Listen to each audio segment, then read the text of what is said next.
I'm Tia, and we have Mike Hahn here today at the Platteville Mining and Rollo Jameson Museums, and he's going to show us some balloon art. I've been a balloon artist since the early 1980s, and I'm also a professional clown, Twinkle the Clown, and I think making balloons is about the best fun you can have. And you can learn to do this at home too. I've been doing this for 20 or 40 years or so. I'm going to show you how to make a few balloons today. I'm going to do a basic balloon twist first of all. You blow it, you always let a little bit of air out and you leave a little space at the end depending upon what animal you're going to get. And if you let a little air out, that's called burping it. So if I tell you to burp the balloon, this is the only time you're allowed to burp in public, and it's officially accepted, except in COVID times. Okay, I take it and I tie it. Now I always start with this end. I always start with the tied end. And I always make every twist away from me. I make it in the same direction. And that way, I can keep as many bubbles as I want in the line without them going away. So first I'm going to twist away 3 or 4 times. I'm going to make a second bubble. And then I'm going to make the third bubble. The second and third bubbles are about the same size. And then I fold it back and I perform a lock twist. And what the lock twist does, that allows these bubbles to stay together. Now to make the dog, what I'm going to do is I'm going to do that again. I'm going to make 1 bubble, 2 bubbles, 3 bubbles. And the second and third bubble are about the same size because you want your legs to be the same size. And I fold that back and I make another lock twist. So now what I have, you can see the dog's nose, you can see his ears, his neck, and his feet. Now Tia, what do you think I'm going to do next? Make his back 2 legs? Yes, 3 bubbles. 1 bubble to make the body, 1 back leg, a second back leg, and then I make the lock twist. Fold it back and twist it, and there you have your dog. That's the first dog of the day. Now, just to show you that you can play around with this and they're not going to break easily, I'm going to take this end, turn it 180 degrees, take this end, turn it 180 degrees, and now you have an anteater. All I want to show you is that these don't break very easily as long as you burp them appropriately. Start as small as that. And again, if you're following directions, you make 1 bubble, 2 bubbles, 3 bubbles. We fold them and we lock twist. And I want to make, for a mouse, I want to make all my animals, all my balloons the same size, all my bubbles. 1, 2, 3. Fold them back. Make them the same size. Whoops. 1 bubble, 2 bubbles, 3 bubbles.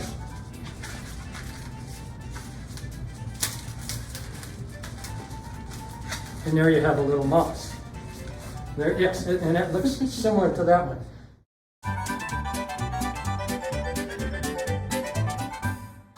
How long do I leave on the end? I leave enough so that as many twists as I make, it doesn't blow the tail off of it. So if I know I'm going to make a bunch of twists, then I leave a little more at the end. Okay, this is going to be a giraffe. With the giraffe, I make 1. Now giraffes have little bubbles on their ears, so I'm going to make a little bubble. So instead of doing just 3 to begin with, I'm making 5 bubbles.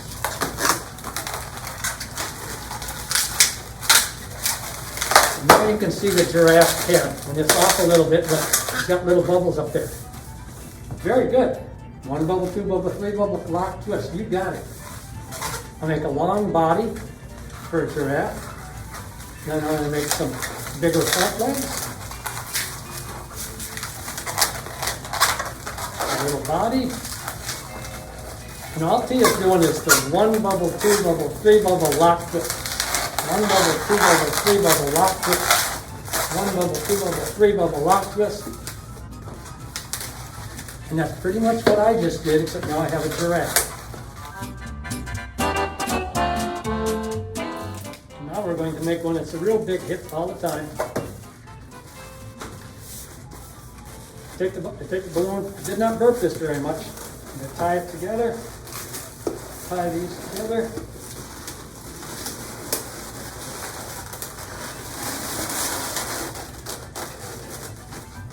Here's a bug for you. A bug? I'm going to take that bug. I'm going to put it on a stick right here. Looks like a Just for a flower. moment. This is the hardest part of the routine. It's called sucking up a bubble. What? Yes, this is called sucking up a bubble. It's also called a dingleberry in some states. I just call it a bubble. Put that there.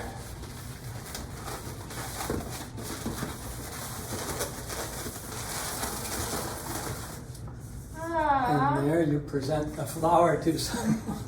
so cute.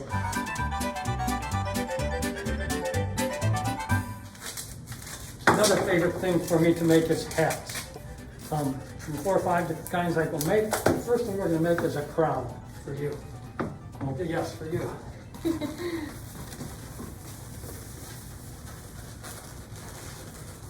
And somebody told me it's called, what do you call braiding?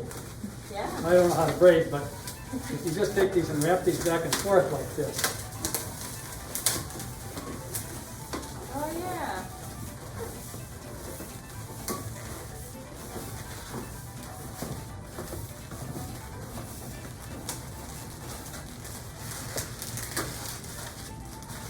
There you go. Now what you have to do is you have to take the person that you're working with and turn them around and maybe get it to be about the right size. You don't want it too big, you don't want it too small.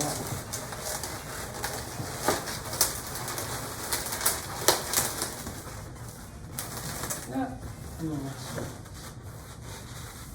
How's that? Perfect. Perfect. Oh, wonderful.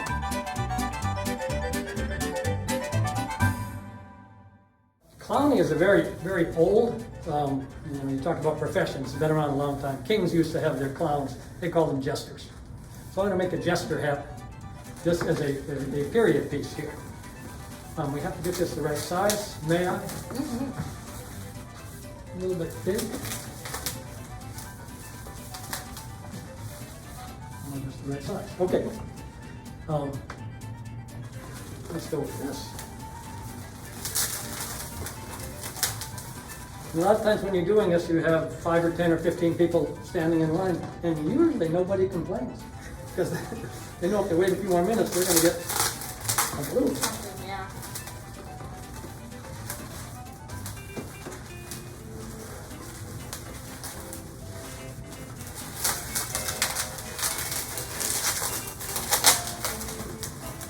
Yeah? Okay, this is the gesture hat.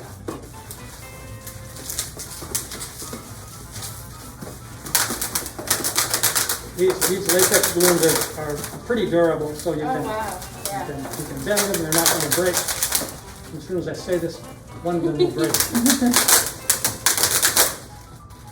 The hardest part is to get the dingle ball on the end. Okay? Didn't seem that hard. No, well, that's what the 4th year in college. Yeah, yeah. Okay. The parents were very proud. Okay. Oh wow. And there you have it. They also call this the weatherman's balloon because usually when you put that on, you start walking around, people say, cool, cool. And I think they're talking about the weather, maybe they're talking about, it's you. It's you.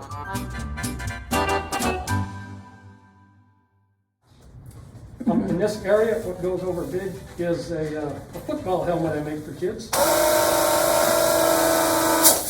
It's a big last hat. And this goes over well because it could even be for the orange and blue and white of the Chicago Bears, or it could be for the green and gold of the Packers. I try to make more green and gold. And it's very simple. All I did was I folded them. Whoops, pull that blue one back. I folded them. And this is just a lock twist together. Locking them together. And could you take your hat off for a moment, please? I guess. Okay, thank you. And could you take your glasses off, please? Yeah, we're losing already. And now I just put it around like this. And then when coach says, Tia, time for you to go in, turn it around like this. And we throw that down. And we go. And there you have another hat for you. And I don't make swords very lightly, but we're kind of running out of pirates these days. Stick your finger up inside there. Yes, okay. And then with the other hand, you're going to pinch that finger, and you're going to get the little eye piece. Yes. You get it good. Now twist that around, holding that piece in there. Yeah. Mine's small. That's all right. Swords of all different kinds and qualities are made. Okay, good. Now there's your tulip twist. And you can also use it just to make a tulip if you want to get a different variety. We have a flower here somewhere. Then you make it one bubble. Okay.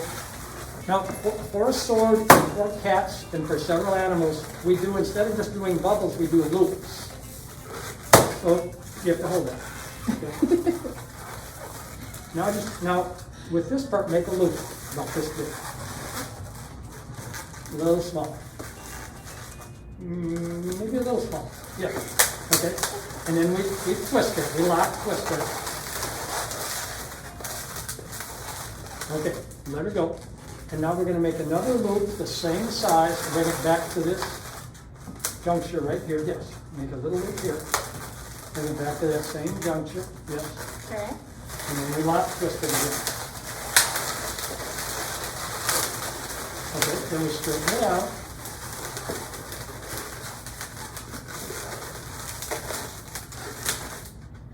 Okay, good. We take that. Pirates didn't carry their swords around all the time.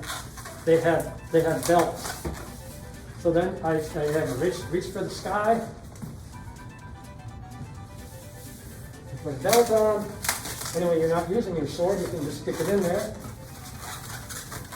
And I always tell them to be careful, don't cut your leg off. Because I hate it when kids cut their legs off with my sword. It really puts a bummer on the day. It really, yeah. No. Quick down. Okay, a little head. Let's get yours about this big. Just one good. Hold it back like that. Lock, twist it. Can you see? Okay. Now we're going to have to get their legs out of here. Yeah. And we're going to have to make the rabbits, front legs are going to be small. Let's make a little net too. We got to have a little net. Then let's make two small front legs. My front legs are going to be about that big. Okay? Lock them backs together.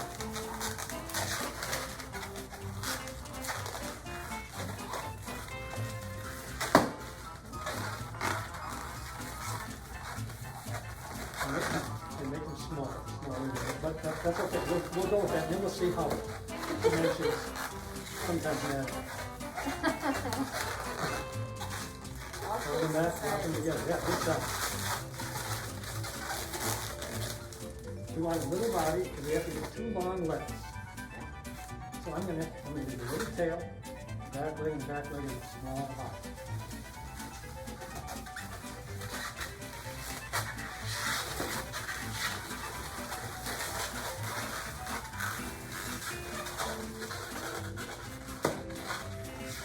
It looks kind of weird, but it's supposed to look weird.